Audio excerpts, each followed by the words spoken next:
Vous écoutez TD6 Plus Cool, un podcast et une chaîne YouTube où on performe, on enregistre et on monte nos parties de jeux de rôle comme des spectacles.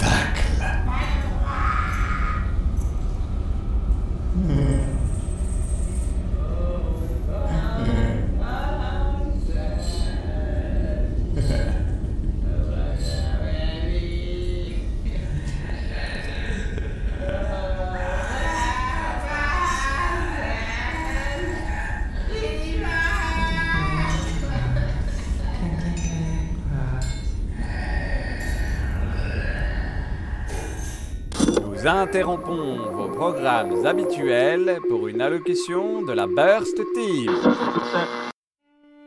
Salut à toi, cher public. Bienvenue dans ce 3e épisode de Shade, joué par la Burst Team. Commençons par répondre à une question qui m'a été posée sur le net. Qu'est-ce que la tapisserie ? La tapisserie, à laquelle les joueurs font référence régulièrement, est l'univers dans lequel évoluent les ombres des ténébrosés. Mais pas seulement. Toutes les ombres projetées par tout à chacun, les ombres projetées par les objets. Pour les prêtresses du culte des ténèbres, la tapisserie c'est le corps même de Sélénée, la déesse de l'obscurité. Toutes les ombres y sont liées, toutes les ombres peuvent s'y connecter. C'est en évoluant, transformant, modifiant la tapisserie que les ombres peuvent utiliser leur sort. Lorsque Douman ou Fabio invoquent des créatures d'ombre, elles viennent de là, de la tapisserie.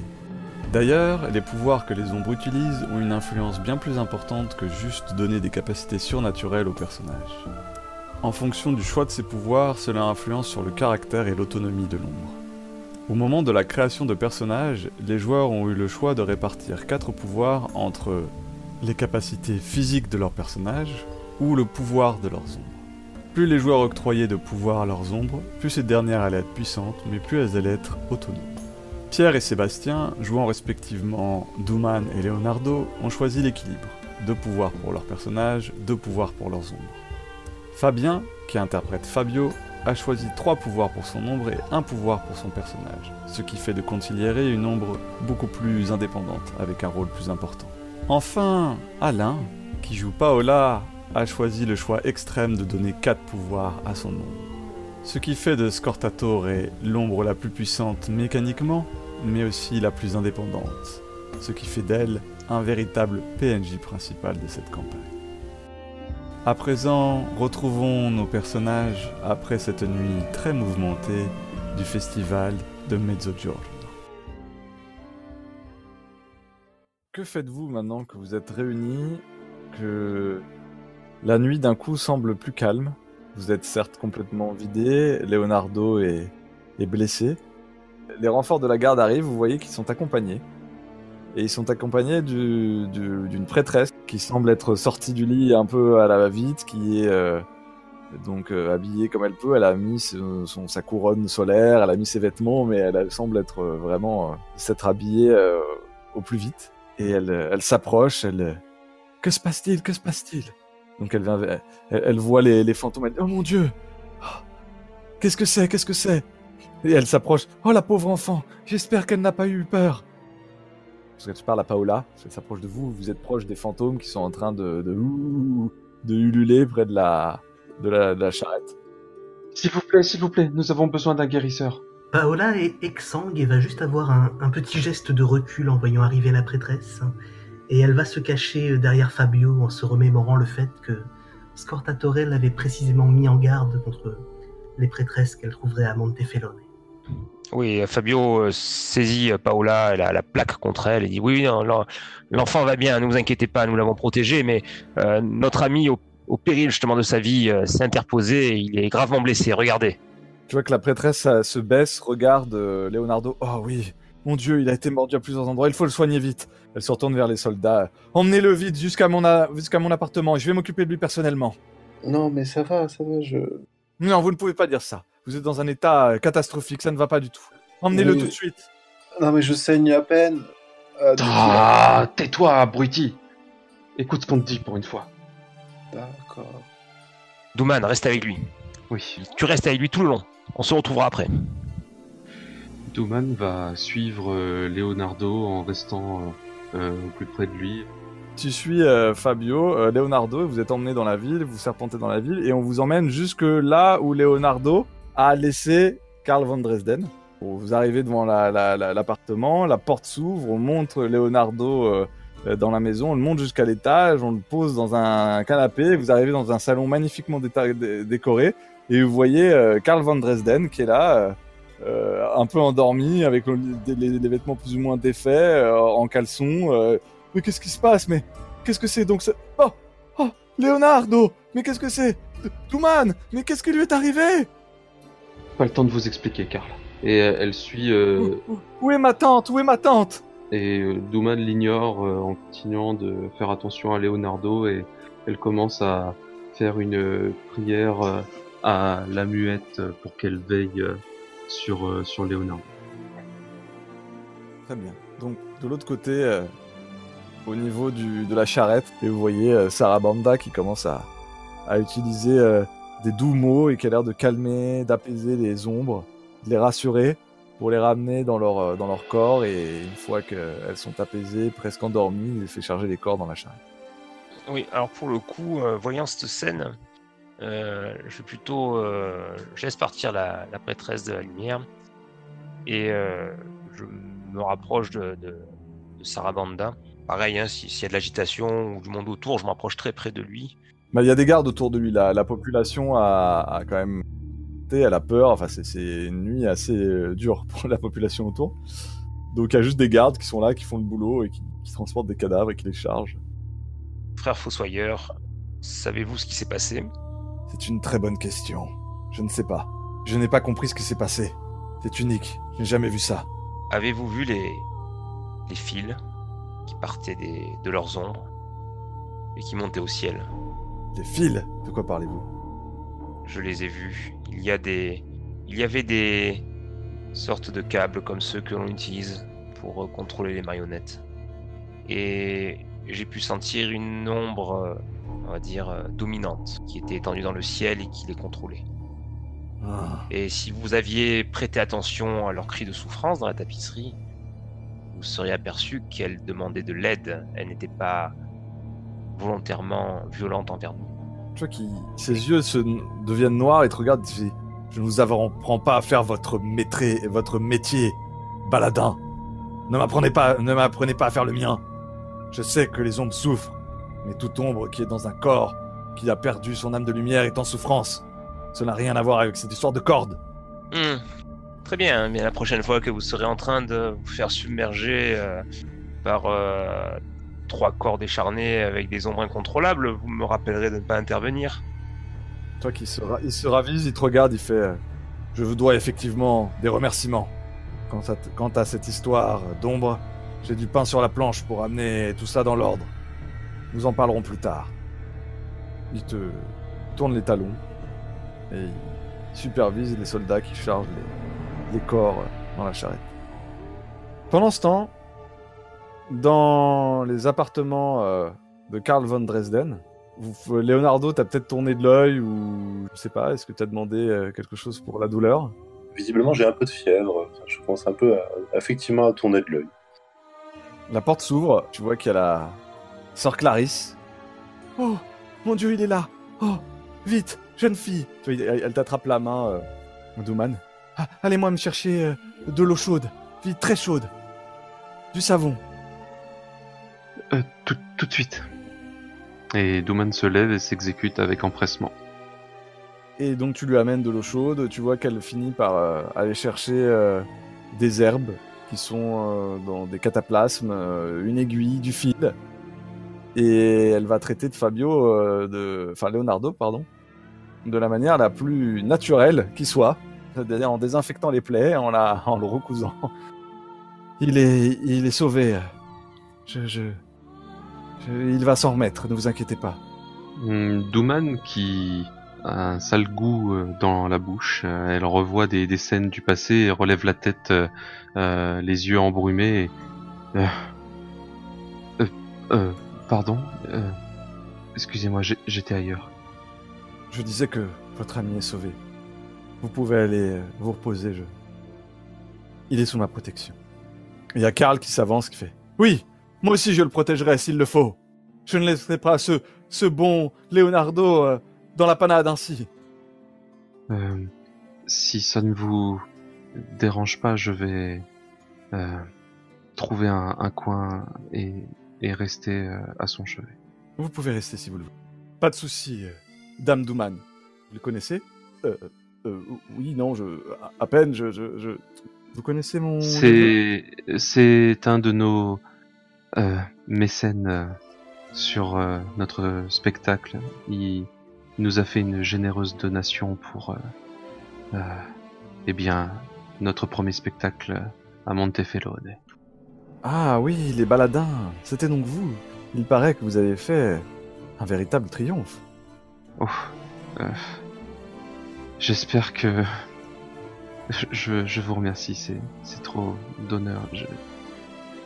Je souhaite que nous puissions... Et elle tourne la tête vers Leonardo, renouveler notre exploit bientôt. Elle va juste passer à côté de Leonardo pour lui serrer la main distraitement quelques secondes et aller ensuite s'accroupir et s'adosser dans un coin. Et quand tu t'adosses dans un coin, tu entends au loin une discussion. C'est avec lui que tu rentrais ? Celui qui a été blessé ? Écoutez ma tante, je ne sais pas, c'est compliqué. Tu as été agressé par des ténébrosis. Il faut que tu m'expliques tout. Non mais c'est plus compliqué que ça. Pourquoi tu faisais ça ? Dis-moi tout, mon neveu. Mais c'est parce que... Mais je l'aime. Je l'aime. C'est-à-dire qui ? Dame Federica, je l'aime. Qu'est-ce que tu t'es mis dans la tête ? Dame Federica ? Oui, tu sais, elle... Tu vois qu'elle ferme la porte et la discussion disparaît derrière la porte. Enfin, en tout cas, les voix sont trop étouffées pour que tu les entendes. Pendant ce temps, que font Fabio et Paola ? Il faut bien peu de temps pour que l'on retrouve Paola assoupie, les bras en croix et ronflant puissamment dans le lit de Léonard. Je prends mon grimoire de ténébromancie et j'étudie un petit peu justement les différents sorts de la nébuleuse et je parle avec Consigliere. Dans la même nuit, quelque chose a attaqué Scortatore, une ombre extrêmement puissante, et a réussi à la mettre en lambeaux. Dans la même nuit, les cadavres ont été contrôlés par également une ombre de ténèbres aussi. Est-ce que nous avons affaire à quelqu'un d'extrêmement puissant, ou est-ce que tu penses que ça pourrait venir d'une magie humaine ? Il faudrait étudier la question, Fabio. Montefelone est connu pour être un endroit étrange. Il m'est avis que nous aurons bientôt un contrat. Sœur Morgane, il me semble que Ernesto la connaît. Si Ernesto était là, s'il était vraiment là. Ne t'inquiète pas, tu le rejoindras aussi. Le soleil va se lever, les rayons vont commencer à frapper à travers les vitres, à travers les tentures des roulottes. Et c'est ainsi que dans un sommeil presque sans rêve, la petite Paola va finir par entendre une voix au fond de sa tête. Oh, enfin. Alors, Paola, tu dors ? Hein ? Réveille-toi, Paola. Non, je dors plus maintenant que t'as commencé à crier et à geindre. Encore 5 minutes, Scortatore. Et Paola renfonce la tête dans un coussin en maugréant. Il nous faut du soleil, Paola. Plein de soleil. J'ai besoin de noirceur. J'ai besoin de puissance. Nous avons beaucoup de choses à faire. Oh oui, beaucoup de choses à faire. Du soleil. Je veux du soleil, oui. Et un jus d'orange aussi. Paola se fait une petite roulade vers l'arrière, s'extirpe de ses couvertures et, en somnambule, commence donc à aller chercher du soleil. Et un jus d'orange aussi. Paola, tu erres dans les rues de Montefelone et tu vois que les gens on commence eux-mêmes à sortir, à installer des échoppes, des sortes de parasols, des endroits où on pourra échanger, commercer, voire s'asseoir dans les rues. Et toutes les choses commencent à s'animer, mais on a l'air de préparer une très longue journée de festivités, puisque c'est la journée centrale du festival et celle où il y aura potentiellement le plus de monde et le plus d'activités. Paola a probablement chapardé une orange dans les réserves de la compagnie, qu'elle a coupée en deux et qu'elle est en train de mâcher bruyamment en se mettant plein de jus sur les joues et sur le menton. Elle évite les parasols avec soin, mais garde un œil curieux sur tous les étals qui sont en train de se préparer et garde l'œil ouvert sur ce qui pourrait attirer son attention. Qu'est-ce qui attire d'ordinaire l'attention de Paola ? Eh bien, les histoires, la musique, et puis tous les petits jouets en bois articulés, les poupées également, que l'on peut manipuler. Néanmoins, les poupées, elle s'en tient à distance respectueuse et leur jette des regards méprisants, car après tout, ce n'est plus de son âge. Tu es en train de errer dans les rues. Tu peux voir qu'il y a une forme encapuchonnée, avec un long manteau de bure, une chaîne en argent, et qui a l'air d'être en train de se diriger dans la direction de la roulotte. Est-ce que ce serait le fossoyeur que l'on a vu la nuit passée ? Ça a l'air d'être effectivement Bruno Sarabanda qui est en train de se diriger vers la roulotte.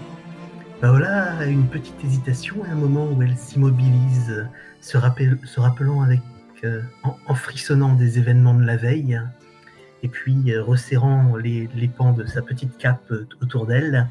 Elle va suivre le fossoyeur pour voir ce qu'il a à dire et dans quelle mauvaise histoire il va chercher à nous entraîner encore. Elle plisse les yeux en grommelant. Leonardo, tu te réveilles. Tu t'attendais à sentir ton corps endolori. Il l'est, mais beaucoup moins que prévu. Tu peux voir que tu as un énorme bleu des énormes bleus aux endroits où tu as été lacéré la veille, mais aucune commotion grave. Juste des douleurs, des picotements, comme des restes de blessures, qui auraient pu être beaucoup plus violents que ce à quoi tu t'attendais. Mais tu finis par te réveiller, comme après une gueule de bois, sauf que tu ne te rappelles pas avoir tellement bu la veille. Ça tire un peu, mais c'est pas pire, hein, comme on dit. Je regarde peut-être s'il y a un peu de soleil qui rentre par la fenêtre. Et je cherche Douman des yeux. Est-elle encore par ici ? Et tu peux voir que non. Il y a une chaise qui n'est pas très loin de là où tu étais installé, avec une couverture qui est déposée en travers de la chaise et un des bijoux d'oreille de Douman qui est peut-être tombé ou qui est dans la chaise, mais elle n'est pas là. Je plie soigneusement la couverture et je vais voir si Karl est réveillé. Au moment où tu sors de la chambre dans laquelle on t'a mis, Karl est déjà réveillé. Il a une chemise ouverte, laissant apparaître un poitrail assez musclé, un petit pantalon court, les cheveux un peu ébouriffés, mais qui lui donnent un charme très particulier. Il fait « Ah, mon ami Leonardo, ça me fait plaisir de te voir !» Il arrive, il te met une grosse claquasse sur l'épaule. Ah, tu sens que tu as quand même quelques douleurs dans ton corps. Ah, c'est bien. Je suis content, ça va mieux ? Oui, enfin, tu sais, c'était un peu récent, là, quand même. Ça m'a fait un peu mal, là. Tu veux pas me masser un peu, là, où tu m'as tapé ? Ah, il est drôle, te masser, t'inquiète pas. Je m'attends, je suis sûr, à des onguents pour toi. Hein, n'est-ce pas, Tata ? Et derrière, tu vois, assis dans un grand fauteuil, Sœur Clarissa, qui n'a pas tout son apparat d'ordinaire, de grands vêtements, etc. Mais elle est avec une grande robe blanche, assez chaste, des cheveux déjà noués dans un filet doré. Elle est en train, semble-t-il, de boire dans une petite tasse en porcelaine et elle te regarde avec des yeux bleus. Bonjour, maître Léo, c'est ça ? Oui, madame. À votre service. Merci beaucoup pour cette nuit. Je n'ai pas été vraiment en mesure de bien vous faire part de toute ma gratitude. Oh, mais c'est tout normal. Vous étiez dans une situation particulièrement désespérée. Il fallait que je vous aide. Effectivement, c'était un peu épique. Mordant, même, pour être tout à fait exact. Asseyez-vous, asseyez-vous. Vous voulez du thé? Ma foi, oui. Ce serait avec beaucoup d'honneur. Merci, madame. Je me sers, je vous remercie. Avez-vous eu un peu vent de comment la population a pu recevoir les événements un peu exotiques de la nuit? Il semble que certaines personnes aient été effectivement choquées. C'est pour ça que nous allons insister lors de la première fête, la prière à la lumière de la journée, qui est d'ici une petite heure. Nous allons bien insister que nous sommes là et que nous veillons. Maintenant, le festival de Montefelone est un festival où il arrive souvent des choses étranges. Et c'est effectivement plus étrange que d'ordinaire. Mais je pense que la population y voit un rapport fort avec la journée des morts. Que voulez-vous? En tout cas, madame, je suis un peu désolé de vous imposer ma présence. Je ne suis qu'un petit Jean et je suis avec vous et avec Karl van Dresden. Je me suis assis, mais il serait normal que je me retire. Je n'oserais rester un peu plus longtemps. Oh, écoutez, mon cher Leonardo, avant de partir, mon neveu m'a parlé de choses tout à fait intéressantes avec vous, dont il semblait vous avoir entretenu la veille. Comme nous avons peu de temps, puisque je dois aller moi-même participer à cette prière, j'irai droit au but. Il semblerait qu'il ait eu besoin de votre aide. Écoutez, j'irai droit au but aussi, car vous avez évidemment autre chose à faire, et je pense qu'il serait tout à fait vain de vous tendre le miroir aux alouettes. Donc oui, c'est effectivement ce qu'il a dit, n'est-ce pas, Karl? Karl a l'air un peu gêné, tu vois, il regarde autour de lui comme ça, comme un garçon d'habitude sage qui aurait fait une bêtise et qui n'assume pas. Il semble que l'amour que mon neveu a dans son cœur lui fait faire des choses bien hardies. Je l'aime, ma tante, je l'aime. Oui, bien sûr, il l'aime. Ah, qu'est-ce que notre famille ferait s'il était marié avec une personne aussi charmante que Federica de Montefelone, Marteggiani. Ce serait un beau mariage. Malheureusement, le culte de la lumière ne peut absolument pas faire aucune ingérence là-dedans, voyez-vous. Elle semble être promise à un noble de Clémence. Ce serait extrêmement malvenu qu'une personne de la cour de Lissenberg fasse quoi que ce soit pour agir. Mais c'est dommage quand même, lorsque un homme avec un cœur aussi pur aime une femme avec un cœur elle-même aussi pur, que ses amours soient contrariés. Ah, si les dieux pouvaient, les flammes pouvaient nous entendre, si le maelstrom pouvait bénir cette union. Ah, des choses formidables pourraient arriver aux personnes qui agiraient pour aider un jeune homme en détresse. Si les choses doivent se faire, les choses se feront, sœur Clarissa. Peut-être. Je prie, je ne peux faire que ça. Mais le cœur d'une tante face à son neveu serait très heureux si le destin pouvait l'aider. Si le destin doit passer par l'entremise de certaines personnes, eh bien, je pense que les personnes sont au courant, ou sauront l'être, le moment venu. Madame. Monsieur Leonardo, j'espère que votre spectacle ce soir se passera bien. Malheureusement, je serai très occupé aujourd'hui, je n'aurai pas beaucoup l'occasion de vous parler. Mais si vous avez quelque chose à dire ou à me faire communiquer, n'hésitez pas à laisser un message à la servante d'Aedra, qui est à l'auberge devant les murs de la ville. À l'hostellerie, très bien. À l'hostellerie, tout à fait. Elle saura comment me contacter. Eh bien, je n'y manquerai pas, madame. Et je suis au plaisir de vous revoir, Karl van Dresden, sœur Clarissa. À très vite. Donc Karl te raccompagne à la porte. Allez, Ah, mon bon ami, nous allons nous revoir bientôt. Que l'amour porte... que mon amour porte ta main et ton cœur et que tu saches trouver une solution. Oui, Karl, pour tout te dire, je pensais que ta tante allait quelque peu te gronder à quelque part, tu m'excuseras l'expression, mais je vois qu'elle est de ton côté, si je ne m'abuse. Ah, moi aussi, j'ai cru qu'elle allait me passer un sacré samouraï. Mais comme quoi, tu vois, elle aussi, elle sait reconnaître l'amour, le vrai, et elle est émue devant des choses comme ça. C'est bien, c'est une femme bien, ma tante. Oui, visiblement.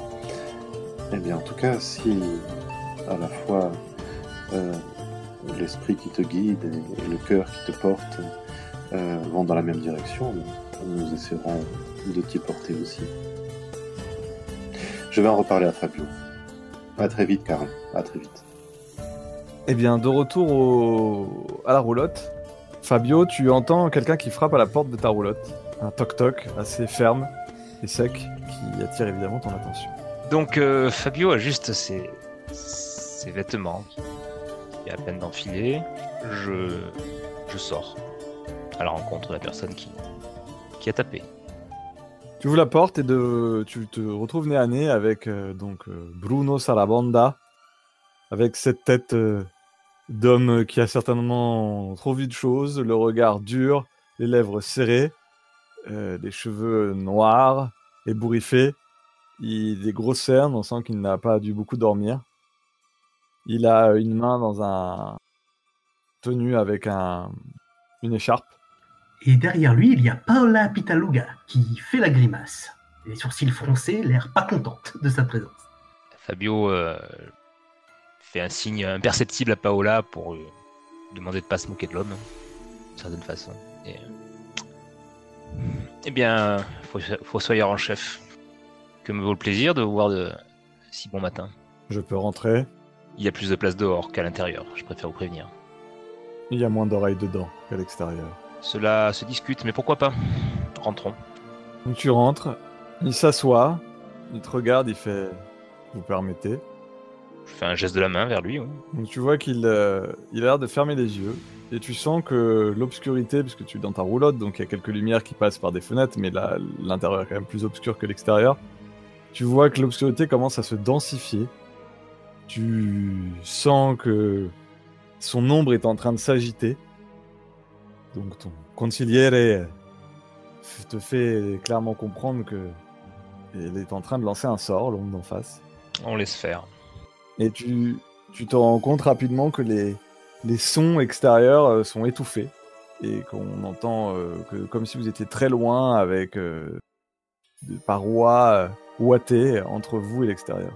Silencieusement, j'essaie juste de contacter Paola à travers Scortato. Tu te rends compte que quand tu essaies de parler à Consigliere te dit nous sommes dans une chape d'ombre, Fabio. Si tu veux parler à Paola, nous pouvons, mais il le saura. Très bien. Dans tous les cas, Paola entendra clairement ce que... De toute façon, parler à Paola, tu n'auras aucun mal, car se rendant compte qu'elle ne pouvait pas écouter aux portes en se pressant contre le palier, elle va entrer de manière très très crânement et rajouter donc une paire d'oreilles à l'intérieur de la roulotte en venant s'asseoir sur les genoux de Fabio et en toisant le fossoyeur avec un air de défi. Oui, je passe paternellement ma main dans ses cheveux. Je lui dis au fossoyeur, de toute façon, elle nous aurait entendu ou écouté. Allez-y. Quand tu es rentré, tu vois que le fossoyeur a sursauté, il a porté la main à sa lame, avant de réaliser que c'était toi, Paola. Il te dévisage quelques secondes avec un regard d'inintérêt total pour toi, se reporte sur sur Fabio. Et au moment où Paola, tu te mets devant lui avec ton air bravache, tu sens que Scortatore est en train de s'agiter. Et vous voyez que l'ombre qui avait posé sa chape commence quelque peu comme si elle était poussée, rétrécie. Et vous sentez une sorte de friction entre les ondes. Et il y a Sarabanda qui qui commence à regarder Paola avec un air beaucoup moins inintéressé. Paola a un petit sourire matois et elle murmure juste assez haut pour que ça soit audible. Petit joueur. Paola, tu t'es fatigué hier. Scortatore, tu t'es éteint hier. Donc ne faites pas les bravaches. Cet homme est venu en ami, respectons-le. Qu'il craigne pour notre sécurité et pour la confidentialité de ce qu'il est en train de nous dire est normal. Laissons-le s'exprimer. Et Paola hoche la tête en faisant la moue. Bien. Maintenant qu'on a fini de faire mumuse, on va peut-être pouvoir discuter de ce qui s'est passé hier soir. Déjà, première chose, merci. Je n'aurais pas survécu à cette nuit sans votre aide. À présent, vous vous êtes mis dans de beaux draps avec ce que vous avez fait. Je ne suis pas sûr que vous allez aimer ce qui va suivre. Laissez-moi seul juge. Bien. J'ai été envoyé par Sœur Morgane. Je n'ai pas l'habitude de faire les porte-messages pour elle, mais j'avais moi-même une chose à vous dire. Je me suis exprimé, je lui passe le sien. Elle aimerait bien vous rencontrer. Si vous la cherchez, il vous suffira d'aller à la chapelle de l'obscurité. Aujourd'hui, elle vous reconnaîtra et vous pourrez rentrer. À présent, je crois savoir que l'un d'entre vous fait aussi de la nécromancie. C'est exact. Il est ici ? Non. À l'occasion, j'aimerais lui parler. Il est toujours bon d'échanger des expériences de personnes qui ont l'habitude de traiter avec les morts pour essayer de comprendre ce qui s'est passé. Je crois qu'effectivement, un partage d'informations est plus qu'important par rapport à ce qui a pu se produire hier. Laissez-moi donc vous donner une petite description de ce que l'on a pu voir et de ce que l'on a pu faire grâce au sens aigu de l'observation. Et là encore, je frotte les cheveux de la tête et les cheveux de Paola. Le sens aigu de l'observation de cette petite. Vos morts étaient contrôlés, comme des pantins, comme les poupées que nous utilisons pour nos spectacles. De fins filins, les reliaient au ciel, à la nuit noire, dans laquelle il semblait s'agiter une ombre démesurée. Et quand nous avons réussi finalement à libérer ces pauvres ombres de mort de l'emprise de cette magie contre nature, ils sont revenus de meilleurs sentiments et à la paix intérieure. Comme vous les avez entendus dans la tapisserie, ils criaient à l'aide. Ils étaient contraints. Un sort pareil, je n'en connais pas. Est-ce que cela vous dit quelque chose, peut-être ? Il y a des choses qui arrivent à Montefelone au moment du Mezzogiorno. Des choses étranges. Ce n'est pas la première fois. À présent, si vous voulez en savoir plus, je pense que c'est la sœur Morgane qui sera la mieux placée pour vous en parler. On fera en sorte de leur rendre visite. La sœur Morgane et sa délégation. De toute façon, vous savez, la journée, nous n'avons pas grand-chose à faire. Autant se balader, découvrir la ville et ses habitants. Paola fait la moue à cette déclaration et retourne la tête vers Fabio en lui disant « Tu veux vraiment continuer à t'occuper de cette histoire, hein ? Est-ce que ça nous concerne vraiment ? On n'est pas venu pour ça, nous ? » Paola, tu es encore un peu jeune, mais tu apprendras, en grandissant, en te formant, que quand on est ténébrosie, on s'intéresse à ces choses-là. Car Ernesto aurait su mieux le dire que moi, il avait les mots pour ça. Mais en fait, nous n'arrêtons pas d'apprendre. Notre ombre, normalement, se développe au fur et à mesure de notre vie. Elle apprend comme un enfant, comme un bébé apprend à marcher, comme un enfant apprend à parler, comme un adulte apprend l'empathie, apprend à avoir des sentiments, apprend le pardon. Donc, ce genre de phénomène intéresse tous les ténébrosies. Et toi d'autant plus. Le regard de Paola se durcit et elle se lève d'un bond. Ah oui, eh bien, allons demander à Leonardo si ça vaut vraiment le coup qu'on s'y intéresse, que la prochaine fois, ça soit moi ou Duman, ou pire que ça soit toi qui soit mâchonné par ces créatures. Ah oui, ça nous intéresse. Eh ben voyons. Et là-dessus, elle part en courant de la roulotte. Je regarde Sarabanda avec un air un peu dépité. Avant, au moins, nous étions deux. Maintenant, je me sens un peu, parfois, dépassé. Vous-même, des enfants? Les fossoyeurs n'ont pas d'enfants. Par ailleurs, vu l'ombre qui est en train de se développer en elle, je vous conseille très fortement d'en faire don à l'église de Séléné. Cette petite est en train d'être consumée. Son ombre va prendre le pas sur elle, et si elle n'est pas bien formée, elle risque d'être un danger pour elle et pour les gens autour. Elle est encore jeune. Justement, elle est trop jeune pour avoir une ombre aussi forte. C'est dangereux. J'y penserai, j'y penserai. Les sœurs de Séléné pourraient faire quelque chose pour elle. Pensez à sœur Morgane. Elle cherche ce genre de personnalité. Elle sait les former et canaliser leur puissance. Jusqu'à preuve du contraire, je suis le tuteur de Paola et de son ombre. Je déciderai ce qui est bon pour elle. Comme vous voulez, je vous aurais prévenu. Mais croyez-moi que s'il arrivait un accident à cette petite, il faudrait bien plus que de quelques nécromanciens pour arriver à éviter que l'ombre qui la possède peu à peu ne devienne pas un cataclysme ambulant. S'il arrivait quelque chose à cette petite, je serais le premier inconsolable. Donc, croyez bien que je ferai tout pour que cela ne se produise pas. Il se lève, il ouvre la porte, il te salue d'un regard sombre et s'en va. Douman, tu es toujours chez Sœur Clarissa ou tu as pris congé? Je pense que Douman va aller doucement vers l'emplacement des rouleaux. Leonardo aussi, c'est ça? Tu es allé vers les roulottes? Exactement. Eh bien, écoute, Leonardo, tu peux arriver aux roulottes, vous pouvez vous entretenir, et Douman, tu pourras arriver quand tu le désires, si tu considères que tu as... Si tu veux traîner, ou si tu veux arriver quand tu l'entends, un peu plus tard, pendant la discussion entre Leonardo, Paola et Fabio.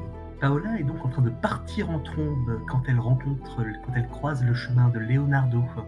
Là, elle s'arrête et pointe le doigt vers lui. Ah, te voilà, toi. Eh bien, allez, va lui dire à quel point ça valait le coup de s'être fait mâchonner de partout. Dis-lui comme t'es content qu'on est arrivé à Montefelone. Allez, vas-y. Et elle expire très très fort des deux narines en le regardant. Ouh là là, qu'est-ce que j'ai encore fait, moi? T'arrives. Elle se dégonfle un peu et puis elle marmonne. Est-ce que ça va? Mais... oui, regarde, ça va pas si mal, en fait. Mais toi, ça va, du coup? Tu m'as l'air un peu sur les nerfs. Je vais bien, mais et puis qu'est-ce que tu as à faire le fort et à dire « Oh, moi ça va !» Non, d'habitude tu geins partout au premier bobo et tu dis « Oh, Douman, fais-moi des bisous !» Et pourquoi tu fais pas pareil, là? Allez, va convaincre Fabio qu'il faut qu'on parte d'ici, c'est nul, il y a des morts vivants, tu t'es fait mâcher de partout, et on veut partir. Attends, tiens.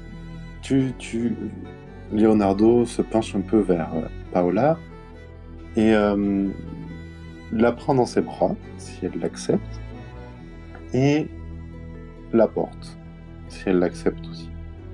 Elle gesticule un petit peu en maugréant. Mais qu'est-ce que c'est bon, je peux marcher. Mais elle se laisse faire. Et la gratte légèrement sur le haut de la tête et lui tapote légèrement le haut du dos. Narbonne, oui, plus à gauche, là, derrière l'oreille. Oui. Et j'arrive effectivement vers la roulotte et je glisse à l'oreille de Paola. Si tu veux, Fabio n'est pas là, il ne m'a pas vu, je te laisse descendre et tu vas dans l'autre roulotte, ça te va? Oui, enfin sur le palier, parce que Scortatore, il a besoin de jus d'orange. Bien. Fabio?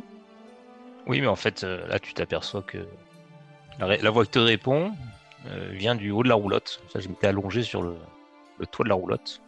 C'est assez étrange, donc j'ai dormi avec Sœur Clarissa... Enfin non. Là, tu vois que mon regard change un peu. Il se fait un peu interrogateur, charmeur, un peu petit sourire en coin. Non. L'envie ne m'aurait pas manqué. Pour le coup, pas spécialement en état. Mais néanmoins, à ma grande surprise, lors d'une conversation que j'ai eue ce matin avec un petit déjeuner, disons-le, elle m'a clairement laissé entendre que si Karl von Dresden arrivait à convoler en juste noces et je te le dis comme je l'ai compris, avec Francesca, la petite Montefelone, eh Oui, bien... Frédérica, ouais. Frédérica, excuse-moi, avec Frédérica, la petite de Montefelone du baron, eh bien, bizarrement, alors qu'effectivement elle est promise à ce butor, si je comprends bien, de Clémentin, et elle en serait assez ravie. Autant le fait que Karl en soit content et fasse l'énamouré transi, ça me va. Mais que sœur Clarissa, qui a l'air d'avoir autrement plus de recul sur la situation, en arrive aux mêmes conclusions, cela me paraît assez étrange. Bravo, mon ami. Bravo, mon jeune Leonardo. Tu viens de mettre un pied dans l'univers excitant et si terriblement dangereux des intrigues. Intrigues de cour, intrigues de palais, intrigues de famille. Vois-tu, dans ce beau monde que nous parcourons, tout n'est qu'intrigue. Alors effectivement, nous, en tant que marginaux, gens de basse extraction, le peuple, nous ne le voyons pas. Mais la plupart de ces puissants qui nous gouvernent se moquent bien de nous. La seule chose qui les intéresse, c'est le pouvoir, l'argent, l'amour, donc les intrigues. J'entends assez, Fabio. Et ce qui me déplaît, à quelque part, c'est quand ces intrigants-là se servent de nous comme des pions. Je n'aimerais pas, lors de leur jeu d'échecs, tomber en première ligne. Oui, mais les pions seront payés. Et c'est pour ça aussi que nous faisons ce genre de travail. Je t'avoue que je n'ai pas eu cœur à parler paiement. Ça me semblait un peu incongru. Lors de ce déjeuner tout à fait séduisant, par ailleurs. Sœur Clarissa m'a informé qu'on pouvait contacter sa servante Daedaria ou Dreida, ou je ne sais plus, mais ça va me revenir, à l'hostellerie. Elle y est a priori en permanence. Et si on veut lui faire passer un message, ce sera facile. Eh bien, faisons-leur passer le message du prix de nos vies. Ah, dommage. Fabio, dis-moi, à combien estimes-tu la tienne? Ou celle de Leonardo? La mienne? Celle de Paola?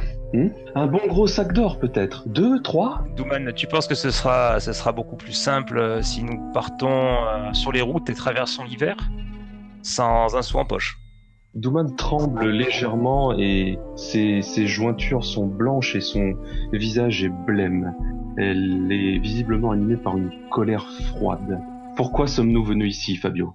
Comme je vous l'ai toujours dit, nous sommes guidés par le vent, l'accueil des gens, les guerres, mais également par nos ombres, qui voient des choses que nous ne pouvons pas percevoir.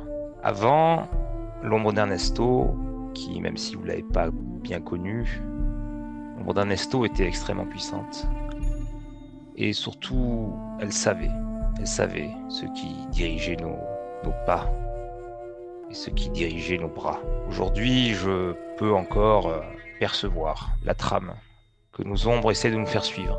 Mais malheureusement, je ne peux plus compter sur Ernesto pour éclairer ma lanterne et la vôtre. Pourtant, je peux vous assurer que durant des presque 30 années que j'ai fait route avec lui, nous avons toujours agi pour le bien de Néolim.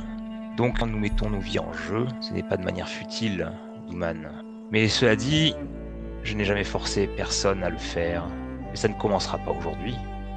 Si vous estimez que tout cela va trop loin, que c'est dangereux, bien arrêtons-nous. Maintenant, l'incident qu'il y a eu avec les morts de hier soir, pour autant que je sache, je n'y suis pour rien. Nous sommes mal tombés, nous étions au mauvais endroit au mauvais moment. Si nous estimons que c'est dangereux, as-tu bien jeté un œil à Leonardo? Ton numéro de mystique à dessous ne prend pas, Fabio. Tu as éludé ma question. Pourquoi sommes-nous venus à Montefelone? Mais parce que nous sommes des paladins, je crois. Je peux simplement répondre à ça. En effet. C'est un festival extraordinaire, ma chérie. Je comprends que tu aies eu un peu peur pour moi, je t'en sais très gré. Et Leonardo lui caresse un peu la joue tendrement. Mais Alors que tu lèves la main vers sa joue, tu prends une claque dans ta main et elle se recule de 2 pas. Ce n'est pas le moment pour ça. Je suis très sérieuse, Fabio. Réponds à ma question. Eh bien, je n'en sais rien, voilà. Tu veux savoir la vérité? J'ai toujours su. Mais là, cette fois-ci, je ne sais pas. Je ne sais pas. Sans Ernesto, je ne sais pas. Scortatore pourrait peut-être savoir. Mais Scortatore, totalement libre, totalement fou. C'est donc au nom de cette ignorance que nous allons tous mettre notre vie en jeu. Nous n'en avons qu'une. Il faut que tu prennes la bonne décision, Fabio. Est-ce la porte, le chemin tout tracé vers nos glorieux avenirs de saltimbanque, où nous pourrons nous produire sur les plus belles scènes de Néoline? C'est ça la voie? Je n'y vois que la mort et la faim. Et je n'en serai pas. Et Douman se retourne, tourne le dos à Fabio et s'éloigne vers l'autre rouleau. ouh là là, Fabio, elle était de forte méchante humeur, Douman. En tout cas, il faut que Douman se ressaisisse.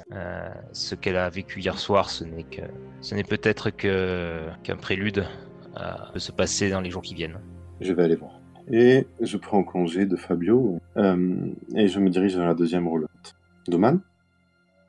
Tu peux voir que Douman est accroupi, adossé au pied d'une roue de la roulotte.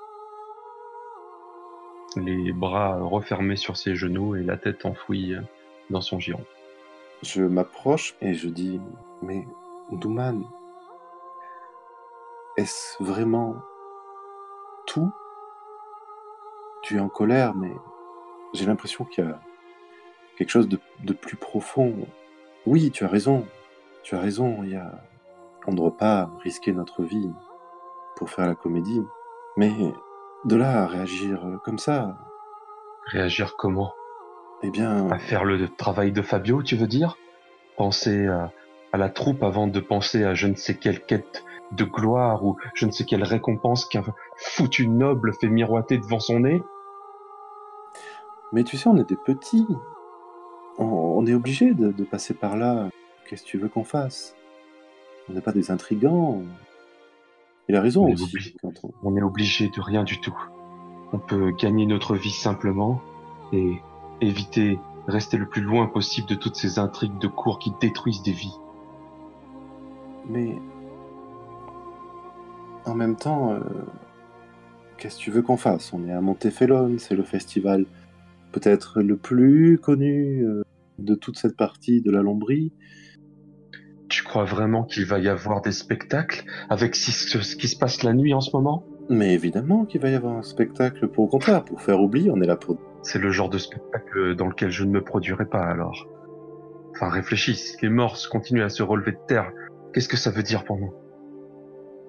Moi, tu sais, avec une ombre nécromantienne, la mort, je l'ai côtoyée assez régulièrement et je préfère faire bonne figure, on va dire. Et tu vois que, bizarrement, Leonardo accuse un peu le coup en disant ça. Mais il se ressaisit et il se rapproche un peu de Douman. Écoute, Douman,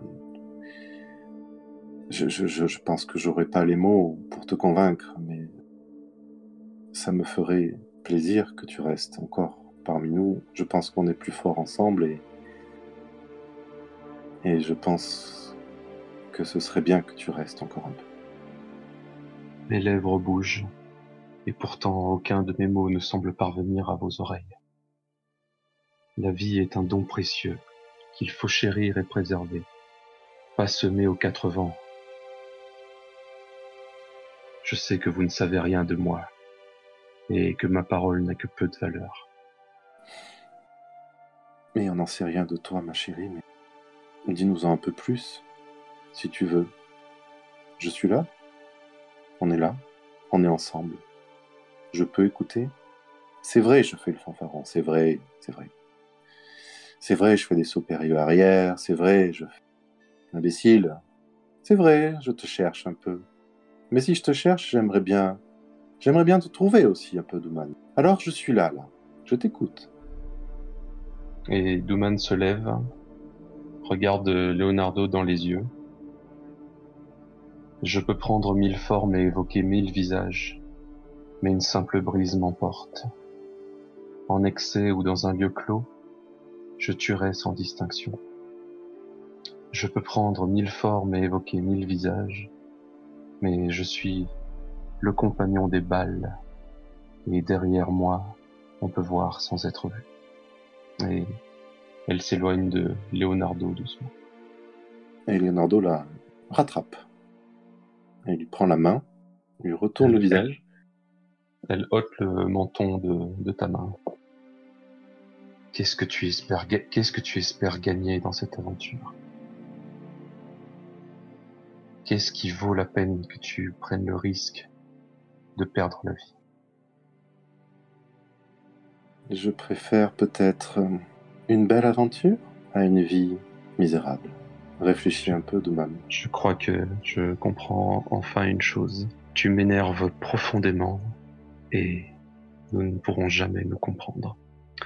Et elle se retourne et s'éloigne de Leonardo. Paola, qu'est-ce que tu es certainement dans les rues de Montefelone. Que fais-tu?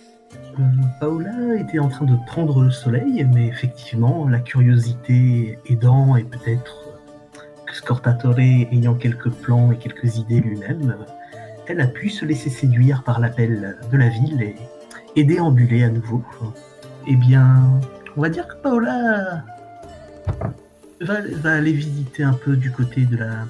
Je pense qu'il y a une espèce de cérémonie, des flammes, quelque chose comme ça qui se prépare, et avec l'agitation et le tumulte, ça a pu l'attirer, et elle s'y dirige afin de voir ce qui s'y passe. Une partie de la population de Montefelone est en train de transiter vers le centre du castel, sur la grande place, à l'endroit où il y avait la première procession de la lumière. Ce n'est pas très loin de l'endroit où se trouve Roulotte, donc tu peux y arriver facilement juste en errant, de rue en rue. La population se resserre de plus en plus, les rues étant assez étroites, tu as du mal à voir ou à entendre quoi que ce soit. À part évidemment Scortatore, qui s'adresse à toi dans ta tête. Qu'est-ce que tu vas faire? Tu as vraiment que ça à faire que d'aller regarder des processions de la lumière? Oui, d'un autre côté, toi, ce que tu veux que je fasse, c'est m'étendre le ventre à l'air sous le soleil, c'est bon, je m'ennuie un peu. Tu t'ennuies? Mais comment tu peux t'ennuyer? Il y a de moult choses à faire. Ah écoute, là j'ai bien cuit sur le ventre, et puis je n'ai pas envie de faire le dos, donc oui, je me promène. Allons, petite fille, laisse tes sens, tes vrais sens, ceux de ténébrosie s'ouvrir. Je suis aveugle en ce moment à cause de ce soleil qui me régénère peu à peu, mais qui m'empêche de voir. Toi, tes yeux sont forts, regarde autour de toi. Dis-moi par exemple, n'y a-t-il pas des gens qui observent de loin la procession, qui se mettent à distance, qui ne se rapprochent pas d'elle, ou qui semblent être un peu louches, cachés quelque part dans une ruelle sombre? Cherche ces gens-là. N'y a-t-il pas des animaux, tranquillement dans leur coin, qui ignorent ce que font les humains et qui transitent de toit en toit? Un chat, par exemple, qui serait en train de prendre une souris dans un coin avant de la dévorer. Cherche cet animal-là. N'y aurait-il pas un enfant en train de pleurer, abandonné car son père l'aurait trop battu, et qui n'aurait pas à cœur d'aller à cette procession? Cherche cette personne-là. Ce sont avec ces gens-là que tu trouveras des choses intéressantes, pas avec ces culs bénis de la lumière. Les yeux de Paola papillonnent de curiosité, et un sourire matois se dessine sur son visage. La tête baissée, elle répond en murmurant « Oh, je ne peux pas résister quand tu me susurres des mots doux comme ça. » Et puis, avec un sourire canaille, elle s'éloigne de la foule et part en chasse, avec un sourire qui découvre ses petites canines. Qu'est-ce que tu cherches exactement? Qu'est-ce qui va attirer ton attention? Eh bien, je pense que ce sont les comportements que Scortatore vient de décrire, que ce soit tant pour les personnes, les espions qui observeraient la procession, ou les animaux qui se comporteraient curieusement, avec une préférence pour les animaux, effectivement, s'il y a une piste à suivre. Elle va essayer donc de mettre en pratique les conseils de son ombre. En regardant autour de toi, fais-moi un jet de sens plus roublard ou canaille ou. J'ai un 5 et un 3 pour Filou. Tu cherches autour de toi et s'il y a des personnes dans les ombres, tu ne les remarques pas particulièrement. S'il y a des animaux étranges, pas grand-chose, à part peut-être ce chat qui est en train de boiter car il n'a que 3 pattes. Mais tu finis par entendre des pleurs, comme des petits gémissements. Bien qu'elle soit très distraite par la démarche claudicante du chat à 3 pattes et qu'elle suit son balancier des yeux en se demandant « tombera pas ?» eh bien Paula va se retourner et se laisser guider par les pleurs afin de voir qui les produit. Les pleurs te font t'écarter de la route principale et tu t'enfonces dans les ruelles du castel. Et tu finis par arriver sur une petite place, beaucoup plus petite que même celle où vous avez votre étau. Une place où il doit juste avoir l'espace d'y mettre un puits et quelques ruelles qui se croisent. Et tu vois une femme qui est en train de pleurer dans la rue. Elle te voit, elle semble avoir une 20aine d'années, elle a les yeux rougis, et elle se reprend, comme elle se sent observée, et elle finit par repartir dans une des ruelles. Un lieu intéressant ici. Est-ce que tu ne sens pas? Ça sent l'eau du puits, les pavés, la boue, le soleil. Non, ça va. Elle va essayer de regarder à l'intérieur, pour se pencher donc sur le puits, sur la margelle du puits pour regarder à l'intérieur. Qu'est-ce que je devrais sentir d'autre, hein? Fais-moi un jet de sens plus ténébrosie. C'est pas terrible, on a un 3 et un 2. Tu sens pas grand-chose à part effectivement l'odeur du puits qui sent vraiment la vase. C'est une pièce, c'est une petite placette qui est tellement encastrée dans les rues qu'elle est plutôt sombre et donc le soleil ne tape pas trop dedans. Ce qui fait qu'à cet endroit, ton ombre ne se régénérera pas. Mais tu remarques une petite statue qui a été mise dans un des murs. Il y a une alcôve où on peut voir une femme avec des vêtements qui semblent être plutôt du prêtresse de la lumière, en train de prier.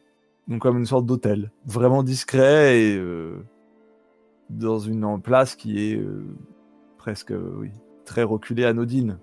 On a rarement ce genre d'hôtel comme ça, caché dans une placette encastrée entre 3 ruelles borgnes. Mais à part ça, rien de plus. Paola a son petit nez qui s'agite, elle marmonne « Pouf !» ça refoule dans le puits. Oh là là. Elle jette un coup d'œil, un regard curieux à la statue, puis secoue la tête et s'élance dans la ruelle où la jeune femme a disparu, en se disant que elle va continuer à regarder un peu et qui sait, peut-être aura-t-elle de la chance. J'ai encore des choses à apprendre, petite. En même temps, j'ai 12 ans, hein. La prochaine fois, je prendrai tes yeux. Paola sourit à cette déclaration et répond tout bas « Oui, ça ne me dérange pas. » Très bien. Je saurai m'en souvenir. Elle répond avec un petit bruit de gorge contenté et chatouille son ombre en marchant sur de la pointe des pieds nus sur les pavés de Montefelone. En courant de la sorte, tu te rends compte que tu te rapproches du castle. Tu n'es pas loin du mur intérieur du castle. Et tu vois les tours du castle qui te surplombent. Et il commence à y avoir des gardes. Et tu peux voir un des gardes en train de discuter avec une forme d'une personne encapuchonnée, d'un vêtement assez sombre. Ça a l'air d'être une femme. Et elle est en train de parler avec le garde. Tu sais que c'est une femme car elle a beau être encapuchonnée, tu sens qu'elle a écarté le bas de cette espèce de grande cape. Et elle révèle de très jolies jambes blanches. Et elle a l'air de montrer ses jambes au garde.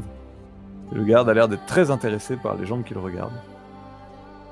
Et ils ont l'air de s'entretenir très proches l'un de l'autre. Tout cela, c'est une rue en fait qui est perpendiculaire à la procession, donc tu entends au loin les chants des prêtresses de la lumière, mais tout se fait dans une ruelle en perpendiculaire, un peu en retrait, dans les ombres du mur de la maison, tellement proche du mur de l'enceinte du castel que la ruelle est presque sans le soleil. Eh bien, s'il y a une chose que Paola ne supporte pas, ce sont les frimeuses. Et là, la bêcheuse qui est là en train d'exhiber ses longues jambes à l'adresse du garde, eh bien, c'est typiquement le genre de comportement qui met Paola en rogne. Parce qu'elle a des toutes petites jambes, elle est encore un peu courtaude. Et elle n'aime pas trop de voir les jeunes femmes abuser de leur charme, un charme qui lui manque encore. Donc elle va commencer par se rapprocher afin de prêter l'oreille à leur conversation. Mais il n'est pas exclu qu'elle bondisse dans la première flaque de boue environnante afin de tremper le joli couple en train de compter fleurettes. Alors il n'y a pas de flaque de boue, mais il doit y avoir peut-être un peu d'eau qui croupit dans un coin parce qu'elle n'a pas pu s'évaporer à cause de l'absence de soleil dans la ruelle. Splash! Tu vois le garde. Il fait « Oh! Qu'est-ce que c'est que ça? Va-t'en de là, petite lapin !» Tu vois que la femme rit. Puis elle s'arrête sur toi, elle te regarde. C'est une très belle femme avec des longs cheveux noirs, le teint très blanc, et elle a des sortes de traces de peinture rouge sur les joues. Elle referme ses vêtements, elle te regarde, elle fait « Allons, mon garde, tu ne vas pas frapper une enfant. » Ouais, surtout que moi j'essayais de vous rendre service, hein. En salissant ses vêtements, peut-être qu'elle aurait retiré le reste, pas vrai? Et elle lui tire la langue. Oh, comme tu es insolente. J'aime bien ça. Comment t'appelles-tu, petite? Paola pose ses mains sur ses hanches et se redresse de toute sa hauteur, c'est-à-dire pas très haute. Fait « Je suis Paola Pitaluga. Je me produis ce soir au spectacle des Ombres di Cavaletti. Et moi, j'ai même pas besoin de retirer mes vêtements pour attirer du monde. » Quand tu parles des ombres de Calevetti, tu vois que le regard de la femme devient un peu plus sombre et son sourire disparaît. Ah, les saltimbanques, c'est vrai ça. Je serais très heureux de rencontrer la troupe. On m'a parlé d'un jeune homme très charmant qui jouerait dans cette troupe. N'hésite pas à venir, tu apprendras peut-être un ou deux trucs. Je n'hésiterai pas. À bientôt, Paola. À bientôt, montreuse de jambes. Bon, Paola va finalement aller chercher le soleil et passer le reste de son temps libre à buller. Et c'est à ce moment-là peut-être que Paola va tomber nez à nez avec Douman au détour d'une ruelle et... Paola? Qu'est-ce que tu fais là? Tu ne devrais pas te balader toute seule comme ça. Enfin bon. Tu vas bien? Paola hausse un sourcil et dit « Toute seule? Je ne suis jamais seule. » Oui, c'est vrai. J'ai tendance à l'oublier parfois. Tu vas bien? Mais oui, je vais bien. J'ai un peu crié tout à l'heure. Mais c'est bon, on va pas se remettre à rester fâché tout le temps comme quand Ernesto était là. Alors, je vais aller retrouver Fabio et le serrer très fort jusqu'à ce que ça lui hérisse la moustache, qu'il se remette un peu. Je ne sais pas comment tu fais pour être aussi solide.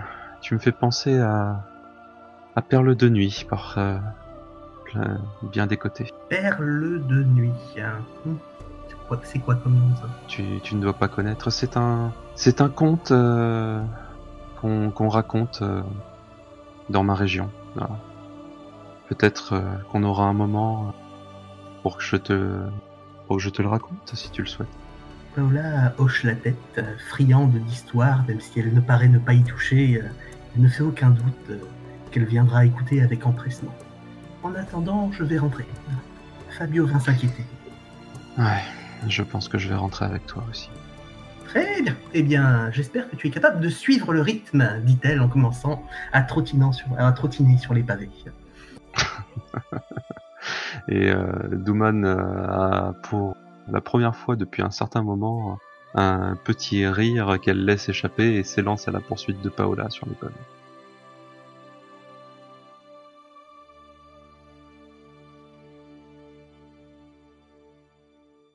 On approche de la fin de matinée, ce qui veut dire que ça fait facilement 4 heures que vous arrivez à absorber le soleil, en tout cas que vos ombres absorbent le soleil. Ce qui fait que vous avez récupéré 8 points de ténèbres. Et vous vous retrouvez de nouveau sur la place avec vos tréteaux. Fabio réunit les 3 autres membres au moment du repas, par exemple. Écoutez, mes amis, régalez-vous. Je pense qu'on a besoin d'un bon repas. J'ai reçu la visite du fossoyeur en chef, Sarabanda. Les échanges que j'ai eus avec lui me laissent à penser que beaucoup de gens savent aujourd'hui que nous sommes Ténébrosi. Nous avons commencé à travailler pour les von Dresden, pour l'Austrie. Il se trouve que la prêtresse de l'ombre, Sœur Morgane, est une personne assez puissante.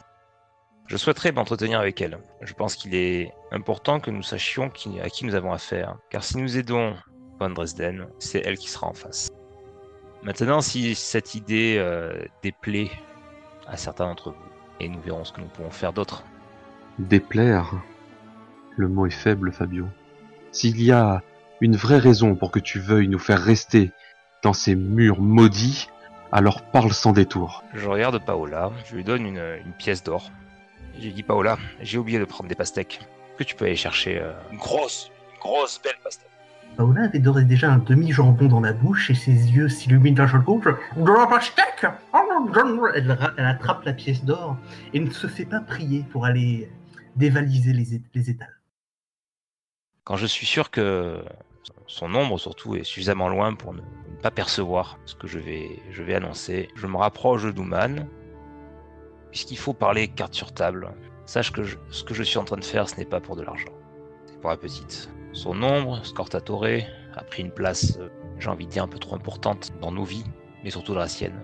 Scortatore est en train de prendre le pas sur sa propre personnalité, sa propre âme. Le phénomène s'accélère. Et si ça continue ainsi, c'est la lèpre noire qui l'attend. Il existe des rituels qui peuvent permettre de libérer la petite. C'est ce que nous cherchions avec Ernesto à l'époque. Malheureusement, on n'a pas eu assez de temps. Ce que j'espère, c'est que ou Sœur Clarissa ou Sœur Morgane aient ces rituels. Et je me rangerai du côté de ceux qui pourront me donner ce que je cherche. Alors oui, tu diras ce que tu veux, que je ne suis intéressé que par le profit, servir des puissants, certes. Mais derrière, si je mets vos vies dans la balance, c'est surtout pour elle, pour Paola. Douman, qui regardait fixement Fabio durant ce discours, a petit à petit baissé les yeux et commencé à regarder ses pieds. Et quand elle relève la tête, elle ne regarde pas directement Fabio dans les yeux. Pardonne-moi, Fabio. Je ne pensais pas que tu tenais tant que ça à elle. Je suis désolé pour ce que... Enfin, je suis désolé. Tu ne pouvais pas savoir. Cette troupe est ce qui ressemble le plus pour moi à une famille depuis tellement longtemps. Je ne veux pas la perdre, Fabio. Ne t'inquiète pas, ça va très bien se passer, et puis bon, quoi qu'il en soit, on reste là aussi pour le spectacle, hein. Je saisis Douman dans mes bras, je la réconforte en la prenant contre mon épaule. Et elle va écraser 2 sillons de larmes sur l'épaule de Fabio en lui rendant son étreinte. Leonardo se lève un peu dépité devant tout ça. Il s'étire un peu, il se touche un peu les mains et il dit « Ouh là là, mais tout devient d'un coup très très émouvant et très très sérieux. Moi, je voulais juste faire le baladin sur les routes, mais pourquoi pas, on fait des choses pour Paola qui a une ombre terrible et tout ça, d'accord, ok. Très bien, Fabio, c'est très noble de ta part, et Douman, d'accord, vive le spectacle. Très bien, on va y arriver. » Et au loin, vous entendez « Non mais pleurez pas, elle arrive la pastèque, hein !» Ah bon, c'est bon, d'accord. Merci, Paola. Leonardo prend la pastèque, et prend un bon couteau, la coupe 4, et en distribue généreusement à tout le monde, et dit voilà, tenez, ça va un peu pour remettre d'aplomb. Allez, très bien, Paola, merci. T'as la monnaie de la pièce d'or quand même, parce que ça coûte pas une pièce d'or la pastèque, hein. Oui, merci ma chérie. Paola te regarde avec un regard comme si elle ne voyait pas du tout ce que tu veux dire. Si tu ne la fouilles pas Manu Militari, tu ne reverras probablement jamais la... Bon, elle gigote, elle fait « Mais non, mais laisse-moi !» oh et elle te laisse reprendre la monnaie en chicane. Bon, du coup, Fabio, qu'est-ce que tu penses qu'on devrait faire? Préparer le spectacle de ce soir ou... J'avoue que je suis un peu... Sir Morgan est peut-être une solution. Et toi qui as été avec Leonardo au contact de Sir Clarissa, est-ce que vous la pensez suffisamment ouverte pour aider des Ténébrosi? Avant qu'on commence à échafauder des plans et tirer des intrigues dignes de nos meilleurs spectacles, j'aimerais qu'on se mette tous d'accord sur une chose. Nos vies passent avant le reste. Bien évidemment. Bon. Et si jamais c'est trop dangereux, on arrête les frais. C'est l'avantage de vivre et de se déplacer en roulotte. On peut partir à la cloche de bois quand on le veut. Très bien. Je t'écoute. Sir Morgan a certainement des Ténébrosi avec elle. Il faudrait que je sache exactement ce qu'elle pourrait nous offrir si nous choisissons plutôt son camp. Par contre, les contacts avec les prêtresses de l'ombre peuvent être un peu effrayants. Là, je regarde Paola. Je préférais Paola que tu ne la vois pas. Scortatore, il n'a pas trop l'air d'avoir envie de les voir non plus, donc ça me dérange pas. Oui, je sais pas si on a trop eu le temps d'en parler. Mais avant que les morts commencent un peu à s'agiter sur le chemin de ronde, j'ai fait une petite rencontre en raccompagnant Karl van Dresden. C'était 2 Ténébrosi, une jeune femme, 1m60, 1m65, et un homme avec des espèces de veinures. Désolé Fabio de te dire ça maintenant, mais les événements, la nuit a été longue. Est-ce qu'ils ont donné leur nom? Je crois qu'elle l'a appelé Testanera, je crois. Alors là, Fabio frappe contre le côté de la roulotte avec son poing fermé. Testanera, ce chien! C'était pas prévu ça. Ça te dit quelque chose? Oui, mais j'aurais préféré ne plus jamais le croiser. Ouais, raconte-nous. C'était de l'époque d'Ernesto? Oui, c'était de l'époque d'Ernesto. Ernesto n'avait pas pris que moi comme apprenti, avant que notre relation devienne plus intense. Il y en avait un autre, mais cet autre, à l'époque que je considérais comme mon frère, a changé. Et aujourd'hui, il se fait appeler Testanera. Et la prochaine fois que je le vois, je m'étais juré de le tuer. Et s'ils sont de l'entourage de Sir Morgan, ça risque d'être un peu plus compliqué. De toute façon, si on choisit un camp, on s'oppose à l'autre. Essayons d'être malins alors, et de ne pas montrer que nous choisissons un camp ou un autre. Moi, je suis prêt à partir. Donc Leonardo et Fabio partent dans la chapelle des ténèbres pour voir Sir Morgan. Et que font Duman et Paola? Une fois qu'ils sont sortis de la roulotte, mais toujours en vue, Paola a un léger sourire et dit tout haut « Oh là là, qu'est-ce qu'ils sont mignons, hein? Pas vrai, Scortatore? Si tu me donnes un coup de pouce, je serai sur leur talon sans même qu'ils me voient. » Évidemment, tout ce que tu veux. Rattrape-les. Elle tend la main à Duman avec un regard interrogateur. Duman la saisit sans réfléchir, mais haussant un sourcil. Oui, Paola? Et alors qu'elles s'élancent ensemble dans la première flaque d'ombre dans laquelle elles vont plonger, les ombres vont les engouffrer et les noyer, et elles vont disparaître du paysage. Du moins, si Paola réussit son test d'illusion, j'imagine. Par ailleurs, avant de faire ça, tu dois agiter ton ombre. Donc alors que vous vous déplacez de l'ombre, tu vois ton ombre qui commence à morpher, à se transformer en une énorme figure longue et grande et fine, mais néanmoins extrêmement imposante. Donc en gros, alors que tu as une ombre de petite fille, tu es une petite fille et ton ombre de petite fille morphe en une espèce d'énorme personnage inquiétant d'ombre qui se répand sur les murs et le sol. Donc ça a déjà te coûté un point d'ombre pour faire ça. D'accord. Et ensuite, ton objectif, c'est quoi? C'est de te fondre dans les ombres, c'est ça? Ça va être d'utiliser le sort d'invisibilité sur moi et sur Duman pour les suivre. D'accord. Eh ben écoute, fais-moi un jet pour utiliser le sort d'invisibilité. Esprit plus ténèbres. J'ai un 8, tant mieux. Eh ben écoute, vous arrivez à vous glisser dans les ombres. Tu vas pouvoir étendre ton sort d'invisibilité à Douman, mais tu vas devoir pour ça me dépenser 2 points de ténèbres en plus. Enfin, 2 points de noirceur en plus. En gros, Scortatore s'étend, tend ses bras, enveloppe C'est fait.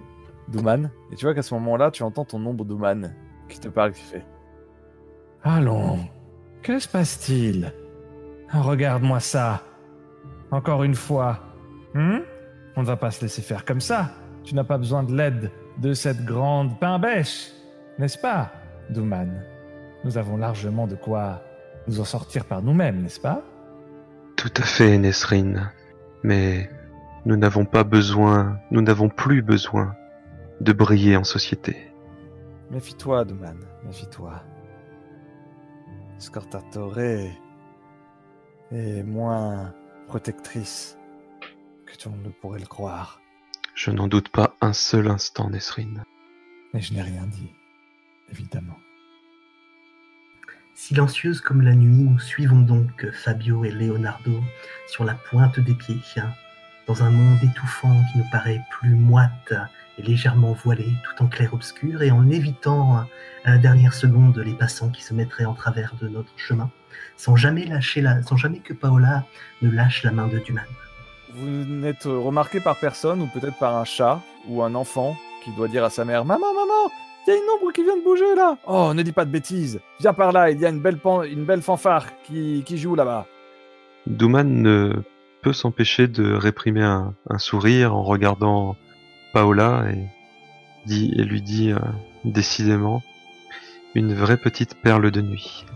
Pour le coup, ça paraît approprié, et de manière assez taquine, Paola va tirer sur le pantalon d'un monsieur qui faisait ses emplettes dans un étal en passant, juste pour l'embêter.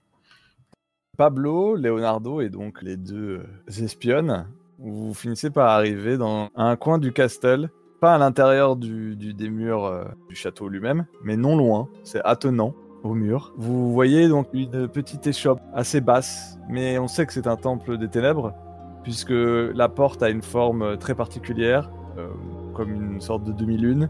Il y a des lampions qui sont éteints, mais qui marquent bien que c'est un temple. Donc tous les signes extérieurs indiquent que c'est un temple, mais le bâtiment est plutôt petit, ramassé et assez bas.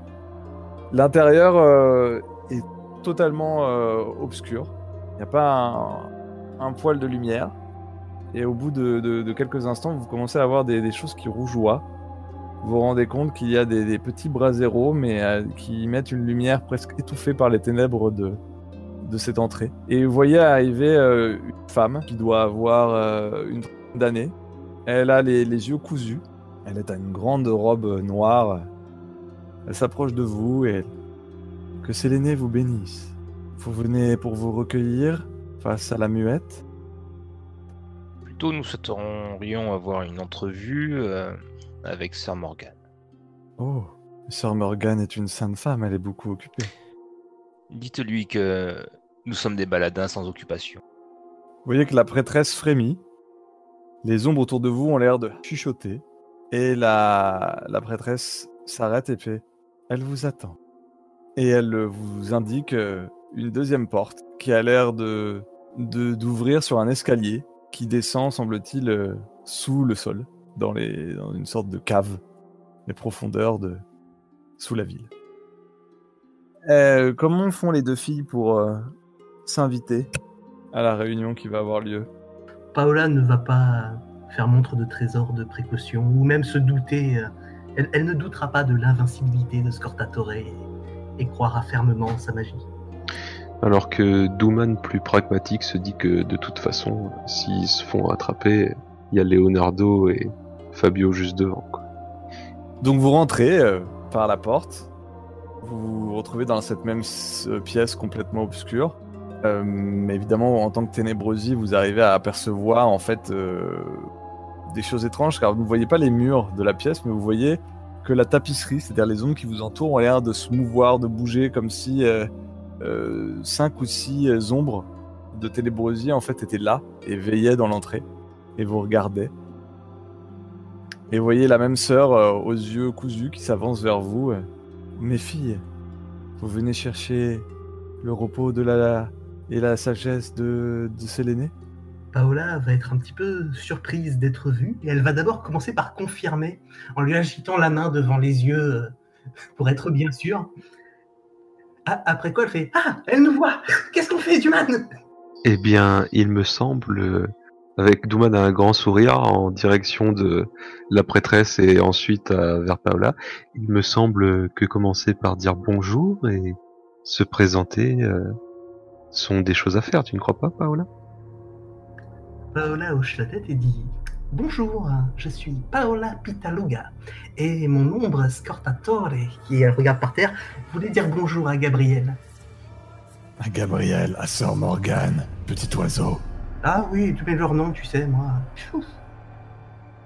Tu vois que quand Scortatore vient de parler, sa voix semble avoir répercuté en écho dans la pièce. Toutes les ombres semblent avoir en fait répercuté sa voix. Et au moment où la voix de Scortatore se répond, les ombres frémissent. Et la prêtresse frémit elle aussi, comme un écho de ces frémissements qui est retombé jusqu'à elle. Elle baisse la tête et fait « Oh, je vois que vous n'êtes pas n'importe qui. Sœur Morgane sera contente pour vous revoir, maestro. » Vous descendez les escaliers, Leonardo et Fabio. Vous arrivez en fait au sous-sol, vous vous rendez compte que c'est plus vaste. Alors c'est pas haut de plafond, mais c'est assez grand, où on sent qu'il y a facilement 200-300 mètres carrés de sous-sol et d'alcôves et de temples qui ont été installés. Il y a une atmosphère assez étouffante, puisqu'il doit y avoir certainement des encens qui parfument la pièce. Il y a des tapis de prière, et vous finissez par arriver dans l'équivalent de la sacristie, si je puis dire, c'est-à-dire la pièce de prière principale.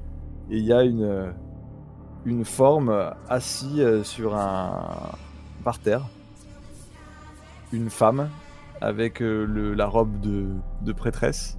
Mais vous pouvez tout de suite voir que elle a les yeux et la bouche de cousu, et qu'elle a aussi des cornes de souffrance. C'est-à-dire que de ses épaules, on peut voir d'énormes ergots noirâtres qui ont poussé. Ses mains sont complètement décharnées, elle a des très longs doigts. Elle a de très nombreux bijoux lunaires sur elle, des cheveux qui sont tressés et nattés, mais avec le devant rasé, qui révèle un front comme une lune. Et elle a l'air d'être parfaitement immobile. Et lorsque vous approchez d'elle, vous vous rendez compte que son ombre est parfaitement agitée. Elle vous entoure. Et lorsqu'elle s'adresse à vous, ce n'est pas la femme qui parle, mais l'ombre qui parle à sa place. Bienvenue, chère Ténébrosie. Sœur Morgane. Sœur Morgane, mes respects pareillement. Je crois que vous avez été mis au courant par Sarabanda de notre petite aventure nocturne. Oui, je vous remercie. Grâce à vous, nous sommes passés pas loin d'une catastrophe. Je suis très content que vous soyez venu me donner votre respect. Je l'accepte. Et je vous remercie pour tous les efforts que vous avez faits hier soir pour aider ce bon Sarabanda. Les choses ne sont jamais faciles lorsque le Montefelone se réveille. Le Montefelone, c'est-à-dire, Sœur Morgane, pardonnez-nous, mais je crois qu'il nous manque certains éléments pour comprendre. C'est sûr. Avez-vous vraiment envie de comprendre? Des gens comme vous, de simples baladins. Enfin, je parle surtout pour vous, Leonardo, loin de votre famille, de vos proches. Vous aimez l'aventure, vous aimez le théâtre. Avez-vous vraiment envie d'entendre ce qui va suivre? Je me tourne vers Fabio, dans le regard, et peut-être un peu d'angoisse. Fabio lui fait un signe d'apaisement et Sœur Morgane va juste éclaircir notre lanterne. Contrairement à ce que tu pourrais le penser, elle ne va pas nous plonger dans le noir. Et je reviens donc diriger mes yeux vers Sœur Morgane. Je hoche la tête lentement. Il y a bien longtemps, lorsque la lumière et les ténèbres s'affrontaient, bien avant le pacte, l'une des créatures des ténèbres, un très puissant djinn, avait refusé ce pacte. Il s'était rebellé et avait voulu monter sa propre armée d'ombres vaillantes qui refusaient le pacte des trois flammes et de Sélénie. Il était pourtant bien abîmé et blessé, ce qui permit aux trois flammes et à Sélénée de l'enterrer à jamais, de le sceller et de le laisser dans son sommeil. Depuis tous les ans, et ce depuis presque 1000 ans, le culte des ténèbres et de la lumière vient rendre hommage au pacte des flammes et de la muette et resserre le rituel qui permet à cette créature, au Monte Felone, de rester endormie. Il semblerait que quelqu'un ou quelque chose ait joué avec les rituels qui protègent le Monte Felone, ou plutôt qui protègent le monde du Monte Felone. Certainement Ténébrosi. Et les rituels se sont fissurés. Le Monte Felone a bâillé, et hier soir est arrivé. Il serait bien de retrouver celui qui a fait ainsi bâiller le Monte Felone et l'éliminer, comme tu sais si bien le faire. Les rites de Mezzogiorno doivent aller jusqu'à leur finalité. Resserrer le pacte, resserrer le rituel et laisser endormir le Monte Felone, qui n'est qu'un cauchemar qui parfois vient déranger les âmes faibles la nuit. Il n'a pas besoin d'être plus. Sache que tu seras payé comme d'ordinaire, mais vu que tu sembles avoir augmenté ta famille, tu pourras avoir un petit supplément. Cela te convient-il, assassine? Exceptionnellement, je ne demanderai pas d'argent. Si je parviens au bout de ce contrat, je demanderai une faveur à la muette. Il me faut accéder à ce certain rituel dont il est question dans les légendes, qui permet à l'ombre des Ténébrosi d'être libérée. Ce rituel est un rituel interdit. Interdit pour qui? Nous en avons déjà parlé. L'ombre doit rester attachée à un corps, comme les anges doivent rester silencieux et ne pas intervenir dans la vie des mortels. Il est ainsi depuis presque 1000 ans. Tu cours une chimère, Fabio. Le rituel existe. Et je suis certain qu'il a déjà été utilisé. Pas par les bonnes personnes. Je pense que pour l'instant tu es encore le chasseur. Il serait dommage que tu deviennes la proie. Bien. Nous allons voir ce que nous pouvons faire pour cet agitateur. Le festival de Mezzogiorno attire bien des personnes étranges. Avec tous les Ténébrosi qui sont réunis ici, il doit en avoir bien en avoir un qui a la folie des grandeurs. Rajoute son corps à l'une des charrettes de Sarabanda. Nous libérerons son ombre à Nécris. Une dernière chose. Ma sœur. Je crois bien que Testanera est dans votre suite. Oui. Il doit être avec Anitia. C'est la délégation de l'Empire lunaire. Il en faut bien. Tout à fait. Et bien qu'il reste à bonne distance, ou lui aussi il finira dans une charrette. Ce que tu fais avec les impériaux n'importe que peu. Comme tu le sais, je suis une prêtresse des ténèbres, mais je sers aussi le doge de Clémence. Je vous laisse juge de passer ou pas le message. Et pour le coup, je me lève, je prends congé d'un signe de tête, et voilà, et je repars. Et Paola s'éclipse à toute vitesse. Tu vois, au moins, plus tu t'éloignes, tu sens que Scartatore sent le... Parce que même si elle peut s'éloigner de toi, se détacher, ta distance importe quand même sur sa portée. Et il y a Scartatore qui fait « Attends, ça devient intéressant !» Et elle est recollée à toi. Et lorsque tu es en train de t'éclipser, que tu sors dans la rue, elle te fait « Écoute-moi, petite. Il faut que l'on trouve le Monte Felone. Avant Fabio. Oui, ou avant cette idiote de Morgane. J'aimerais bien lui parler. » Paola est en train de courir dans les rues à toute vitesse. Elle se cogne à plusieurs reprises contre les passants. Et après une collision étonnamment violente où elle se retrouve les fesses par terre, elle demande en reniflant. Ce que Fabio il a demandé, c'était pour me séparer de toi? Ne t'inquiète pas. Je serai avec toi. Jusqu'au bout.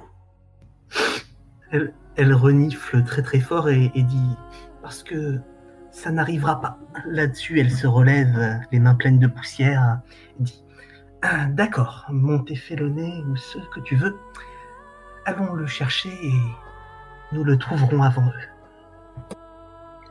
Et en te retournant, tu peux voir Douman derrière toi, poser un regard un peu triste. Maintenant, tu sais, quoi qu'il arrive, je t'aiderai, Paola. Si ce que tu veux, c'est garder Scortatore près de toi, je t'aiderai. Si tu souhaites t'en débarrasser, je serai à tes côtés. Sache que, dans les deux cas, Fabio ne veut que ton bien. Paola renifle une nouvelle fois très très fort, et s'essuyant les yeux avec son avant-bras, elle va attraper la main de Duman et se remettre à courir en direction de la roulotte avant que Fabio et Leonardo ne soient de retour.